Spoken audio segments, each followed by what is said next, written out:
voudrais, à la fin de cette réunion, rappeler les enjeux de la lutte dans cette année de 2025. Il y a une lutte dans l'autre. La première lutte, c'est mon inscription sur la liste, mais là, le secrétaire général a répondu tout à l'heure. Et Alassane, lui-même, le président de la République actuelle, il a connu ça. Et pour l'aider, en 1995, je n'ai pas déposé de candidature. Bien que tout mon dossier soit prêt. J'ai d'ailleurs montré tout mon dossier à une conférence de presse à l'Aïtassi, à Trècheville. Il y avait Fologo qui était assis à côté de moi.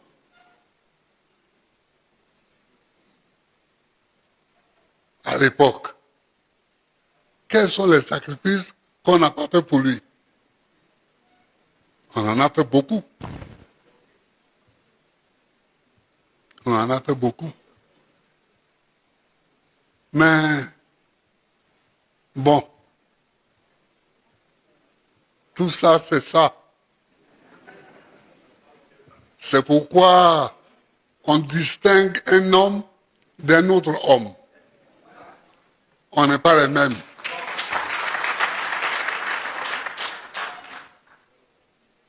Et à Pretoria, c'est moi qui ai pris l'initiative de dire à Thabo Mbeki, frère, je n'ai pas peur qu'Alassane soit candidat. Donc, et Alassane était là, Bédi était là. Il y avait Alassane, Bédi et Thabo Mbeki. Et j'avais demandé à Alassane de jouer au traducteur, de faire le traducteur. Et donc,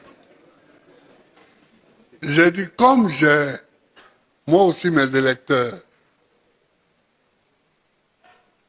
et que mes électeurs ne sont pas pour sa candidature, si je dis à Abidjan qu'il est candidat, ça va me porter préjudice. Donc, toi, Thabo,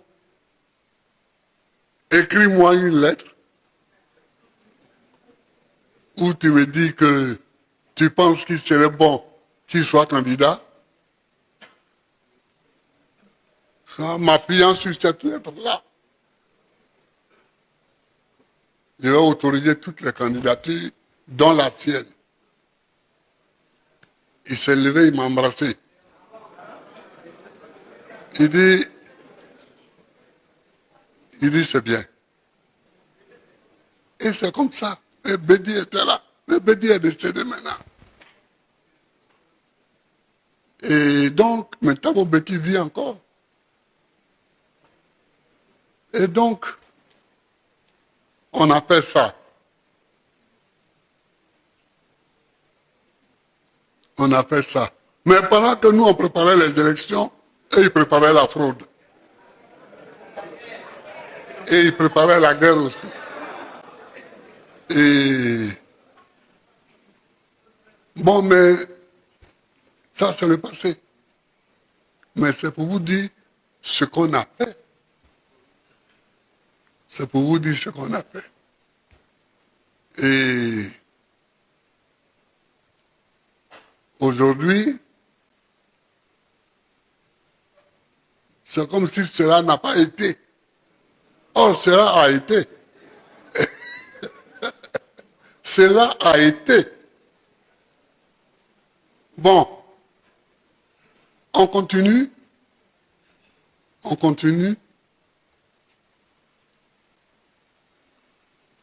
Donc, il y a l'inscription là, qui est une bataille en soi, et il y a la victoire à l'élection elle-même, qui est une deuxième bataille.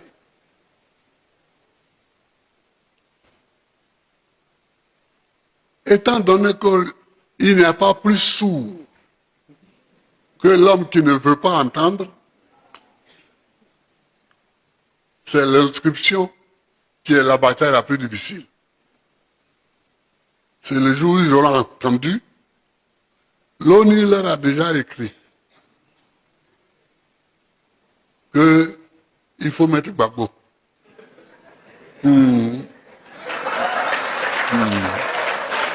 L'ONU leur a déjà écrit qu'il faut mettre Gbagbo.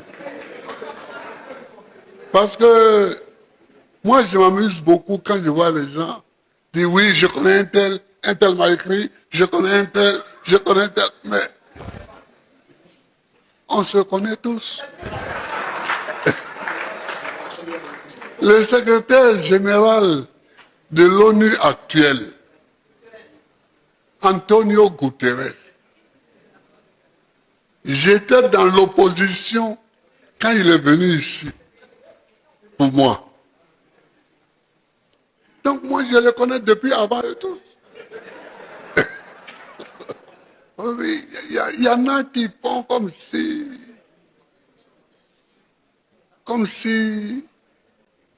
c'est eux qui connaissent les gens. Mais nous tous, on connaît les gens. Et puis bon, nous comptons sur nous-mêmes pour avancer. C'est pour ça que nous ne sommes pas tout le temps en train de crier « Un tel, ah, viens à mon secours !»« Un tel, ah, viens à mon secours !» Non. Un homme, tu fais ce que tu as à faire. Maintenant, celui qui veut t'aider, là, il vient t'aider. S'il vient volontairement, il est plus fort. Mais si c'est toi qui l'appelles, tu ne sais même pas si c'est par politesse qu'il est là. Donc, l'ONU a déjà écrit, mais ils vont venir pour lui dire qu'on t'avait parlé. Voilà. Donc, c'est la lutte, hein. On continue. On va doucement, doucement. On va doucement, doucement. Mais on ne sait pas quoi. Donc, c'est ça les enjeux de la bataille. Ça, c'est les enjeux formels. Mais les enjeux de fond, il faut que la politique de la Côte d'Ivoire change. Ça, c'est les enjeux de fond. Il faut que cette politique-là change de fond à comble. Il faut que ça change. Je regarde les gens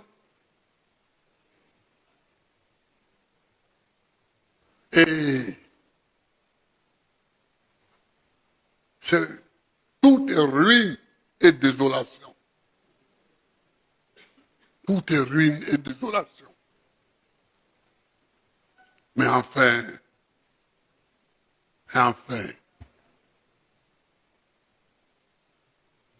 nous avons entrepris des travaux qu'il faut continuer et qu'il faut terminer. Et là, j'ai fait les travaux. Mais il y en a, la campagne va venir, on va parler. Il y en a qui disent, mais Babo, il était là, il a fait quoi? Je vais leur dire ce que j'ai fait. La guerre qu'ils ont amenée là, je l'ai contenue.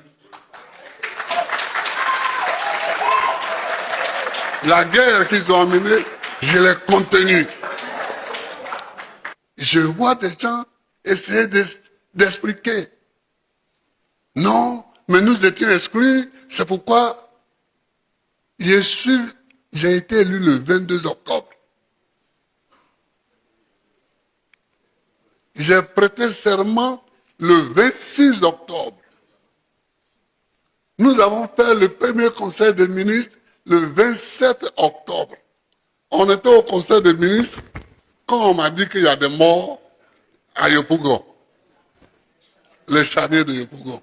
J'ai envoyé Boga, Lida et le ministre de la Justice là-bas pour aller voir. Je n'avais même pas fini de former les administrations. La première attaque, j'étais au village. Ils nous attaquent le 6 janvier. J'ai dit, mais je suis arrivé au pouvoir à la fin octobre, novembre, décembre.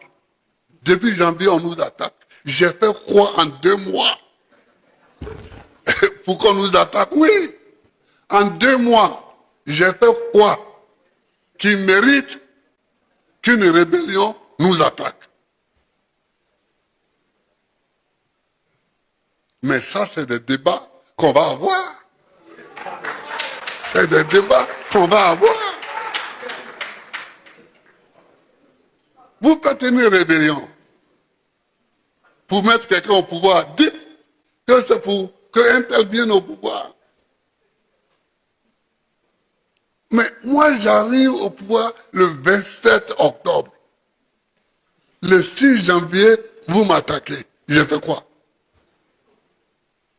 Je n'ai même pas fini, les ministres n'ont même pas fini de former leur cabinet.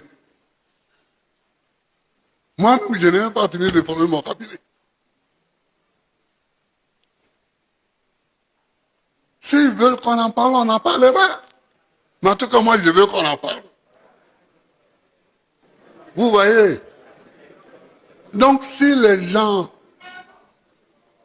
veulent qu'on parle des rapports qu'on a eus, de ce qu'ils nous ont fait,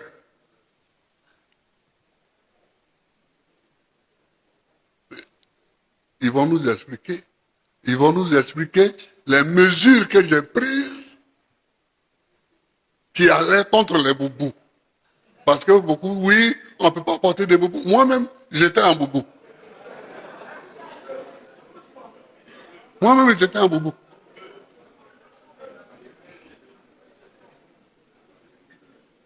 Donc, chers camarades, c'était ça.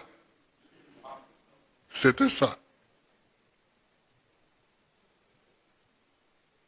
Je suis heureux qu'on ait cette réunion, mais tout ce que j'ai dit, c'est simplement pour que vous sachiez que nous avons quelque chose à dire, si on en a l'occasion. Que nous ne sommes pas des silencieux. Nous ne sommes pas des gens qui ont péché et qui ont peur de parler. Non, on n'a pas peur de parler. Mais on ne veut pas parler au hasard. On ne veut pas parler au hasard.